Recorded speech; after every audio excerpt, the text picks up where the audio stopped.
સુરતમાં city bus અને BRTS બસમાં ટિકિટ વગર મુસાફરી કરનારાઓ સામે કાર્યવાહી કરાઈ રહી છે. વાહન વ્યવહાર ચેરમેન અને વિજિલન્સની ટીમ દ્વારા બસ સ્ટેન્ડ પર ચેકિંગ કરાયું હતું. સુરતમાં સિટી બસ અને બીઆરટીએસ બસમાં ટિકિટ વગર મુસાફરી કરતા મુસાફરો સાથે તંત્ર દ્વારા કાર્યવાહી હાથ ધરાઈ છે. વાહન વ્યવહાર ચેરમેન સોમનાથ મરાઠે અને વિજિલન્સ ટીમ દ્વારા બસ સ્ટેન્ડ પર ચેકિંગ કર્યું હતું, જેમાં મુસાફરો પાસે ટિકિટ માંગવામાં આવી હતી અને જો ટિકિટ વગર મુસાફર પકડાશે તો દંડ દ્વારા કાર્યવાહી કરાઈ રહી છે. પુખ્ત વયના હોય તો 100 રૂપિયા અને બાળક હશે તો 50 રૂપિયા દંડ દ્વારા કાર્યવાહી કરવામાં આવી છે. કોન્ટ્રાક્ટર દ્વારા પણ ટિકિટ ન આપવામાં આવતી હોય તો એમની સાથે પણ કાર્યવાહી કરાશે તેમ જણાવાયું હતું. ચેકિંગ દરમિયાન અનેક મુસાફરો ટિકિટ વગર જોવા મળ્યા હતા, જેઓને દંડ ભરવાની ગુલાબનું ફૂલ અપાયું હતું.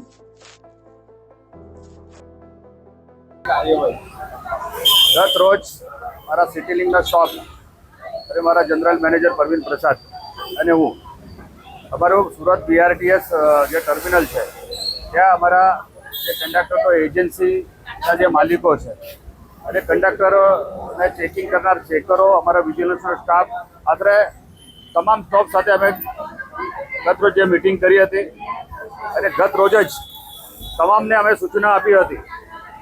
આવતીકાલથી આપણે સુરત શહેરના તમામ બીઆરટીએસ બસ હોય કે સિટી બસ હોય, તમામ ચેકરો સવારથી જ 1 મહિના માટે વિજિલન્સ સ્ટોપ સાથે નિયમિત કંડક્ટરની બી ચેકિંગ કરશે અને પેસેન્જરની બી ચેકિંગ કરશે. અને વિશેષ પેસેન્જર વગર ટિકિટનો પકડાશે, પુખ્ત વયનો હોય તો એને 100 રૂપિયા ફાઇન અને બાળક હશે તો એને 50 રૂપિયા ફાઇન.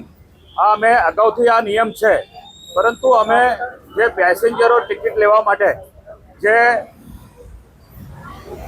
ભૂલ કરે છે, કેમ ટિકિટ લેતા નથી, એની સાથે અમે જે વાત કરીએ છીએ, જે ટિકિટ વગરનો પકડાય એને અમે ગુલાબનો ફૂલ આપીએ છીએ, એમને સમજણ પાડીએ છીએ, એમને પ્રેમથી એમનાથી અમે ફાઇન ભરાવીએ છીએ. અને આજ પછી તમે આવી ભૂલ કરશો નહીં એવી પણ એમની પાસેથી અમે બાંયધરી લઈએ છીએ.